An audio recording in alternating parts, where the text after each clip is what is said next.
Saturday night was the big ABC News GOP debate. It was the last debate before tomorrow's New Hampshire primary. But there was one GOP candidate not on stage, Carly Fiorina, former Hewlett-Packard CEO and 2016 GOP presidential candidate. Carly Fiorina goes on the record from Concord, New Hampshire. Good evening, Carly. Hello, Greta. How are you? Good. So did you watch the debate on Saturday night? And if so, what do you think?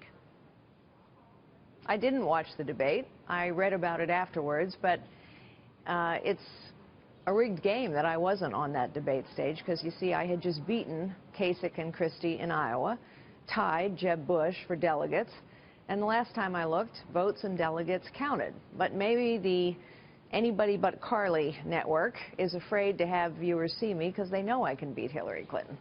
You know, I had sort of hoped you would be on the stage. I'd like to see all the candidates on the stage. But what ABC News tells me is that they released the rules Wednesday before the Iowa caucus, had a conference call on Saturday before the caucus, and that there was no objection from your campaign to the rules. Then the caucus, and you did better than these other candidates. And it was sort of one of those, I don't know, very sort of unfortunate circumstances, I guess, for better. Oh, that's baloney, Greta. That's baloney. The game is rigged. Look, the reason that, not against me, against voters in New Hampshire, against voters all over this nation, and against citizens, that's the point.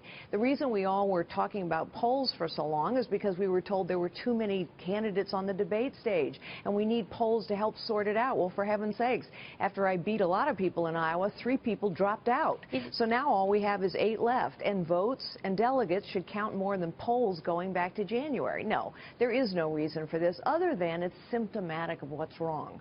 People in Washington, D.C. and New York are making too many decisions, and we need to let voters make decisions, and in particular, we need to let the people of New Hampshire vote tomorrow and see all the candidates 3 days before they vote. And I just do want to say that I do think voting in a caucus is better than voting in a poll as a more real thing. But I don't want to beat, we're done with that. I want to ask you a quick question before I lose you. Gloria Steinem says girls want Bernie Sanders because boys like it. We've got this whole sort of feminist thing now that's erupting in the chatter or discussion about the Democratic race. What's your thought about what's going on in this sort of feminism in the Democratic Party? Well, first of all, liberal women have long said that unless you agree with them, you don't count. Unless you're liberal and agree with their orthodoxy, then somehow we don't count as women. Look, women are the majority of this nation. Women, like men, should be free to think how they want and choose who they want. Hillary Clinton is making a desperate appeal, vote for me because I'm a woman. I've never asked people to vote for me because I'm a woman, although I'm proud to be a woman. I'm asking people to vote for me because I'm the most qualified candidate to win this job and to do this job. And I might add that my last guest said that Gloria Steinem retracted it. Actually, she got caught, and she tried to walk it back. But anyway, Carly, thank you. We'll be watching. Good luck tomorrow. Thanks so much, Greta. And